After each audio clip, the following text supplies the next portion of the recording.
Before we start installing plugins, why don't we start with a fresh WordPress installation and go and get it set up correctly? We're inside of a fresh WordPress installation. The first thing I'm going to do is get rid of a lot of the distractions we have in the dashboard. I'm going to go to screen options in my top right, and I'm going to uncheck all of these boxes. They're just not needed. I will then go over to the left-hand side on my WordPress sidebar, and I will go to the settings and I will go to the general tab. If you know that your website is secure, so it's HTTPS, or you've got an SSL certificate installed, you can check that with your host provider, and it is showing your address to be HTTP for the website address and the site address, please do make sure you go in and add in an S.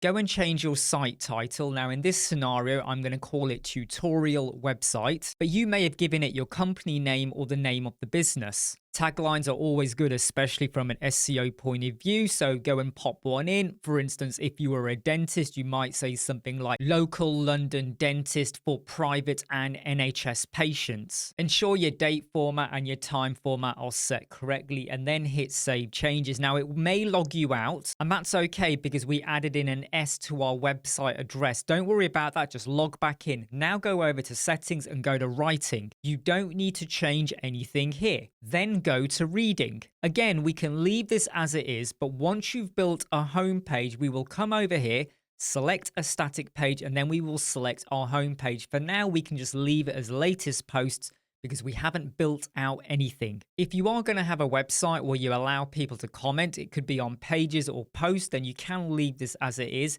If you don't want people to comment, and there will be a way that we can completely block out people from ever commenting on a website that I will show you in a later video, we could uncheck some of these. Make sure you hit save changes when you've done that. The media setting is one you definitely want to take note of. Whenever you add an image to your media library, it will create many duplicates back in your file manager that you may not have known.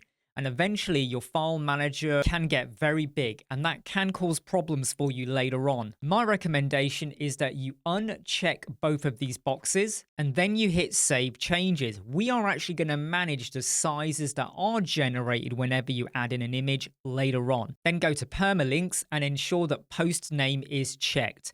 If you have any of the others, they can still work, but from an SEO point of view, it is far better to ensure your permalink structure, or the slug that will appear in the address whenever you go to a page or a post, is actually the post name. Please do not be confused by this, because post name is still the term whether it's product, pages, or posts. The privacy setting tab, we don't have to change anything here because we will be creating separate privacy pages later on. It didn't take long to set up our WordPress settings. Now we're going to move on to actually installing some plugins.